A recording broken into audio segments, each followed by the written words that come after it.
ڕەزامەندی گەل بۆ بەدەستهێنانی ڕەوایەتی دەسەڵات دروشمی یەکەمین کۆنفرەنسی زانستی نێودەوڵەتی زانکۆی سلێمانیە بۆ قسەکردن لەسەر ڕەوایەتی حکومەت و پێوەر و ئاستەنگەکان.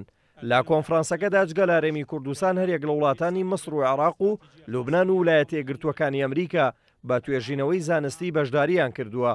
بە کۆمەڵی توێژینەوە لە وڵاتانی لوبنان، مصر و لە ئەمریکا و لە ناوخۆی عێراق و زۆربەی پارێزگاکانی عێراقەوە بەشداریەکەن ئەم توێژەرانە.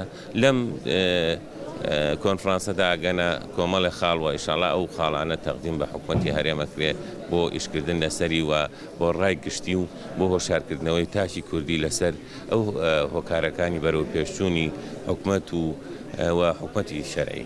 کۆمەڵێک کەسانی پرۆفیسۆر و پرۆفیسۆر یاریدەدەر و پسپۆڕ و کەسانی شارەزا لەباری یاسا و یاسای ناوخۆی و یاسای نێودەوڵەتی و لەباری دەستودا بەشداری ئەم کۆنفرانسیان کردووە.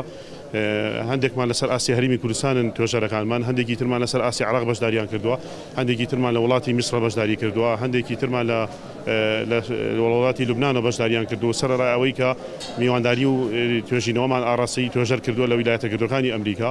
یەکەمین کۆنفرەنسی زانستی نێودەوڵەتی هەوڵێکی هاوبەشی کۆلێجی یاسا و ڕامیاری زانکۆی سلێمانی و کۆلێجی یاسای زانکۆی جیانە کاتەیدا زانکۆکانی وڵاتانی بەشدار بە پێشکەشکردنی توێژینەوەکانیان گفتوگۆ دەربارەی ڕەوایەتی حکومەت دەکەن و شێواز و میکانیزمەکانی دەوڵەتداری پێشکەوتویان خستە بەرباس و گفتوگۆ. پەیوەندی و هاوکاری و هاوبەشی نێوان هەردوو زانکۆ سەرەتا و پێشینەی هەیە. ئەم کۆنفرانسەش یەکەمین کاری وەچالاکی زانستی هاوبەشە کە پراکتیزەی ناوەڕۆکی یاداشی لێکتێگەیشتنی واژۆکراوی نێوانمانە و لەبەر ڕۆشنایی یاسا و ڕێنمایەکانی وەزارەتی خوێندنی باڵا و توێژینەوەی زانستی کە جەخت لەسەر کاری ئەکادیمی هاوبەشە کاتەوە.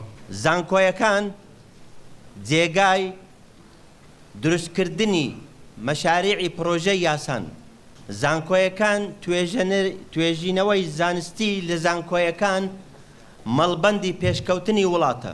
نوێنەری وەزارەتی خوێندنی باڵا و توێژینەوەی زانستی هەرێمی کوردستانیش ڕای دەگەێنێت گرنگی بەرچاو بۆ توێژینەوانە دەدەن کە لە کۆنفرانسی لەو جۆرەدا دەخرێتە ڕوو.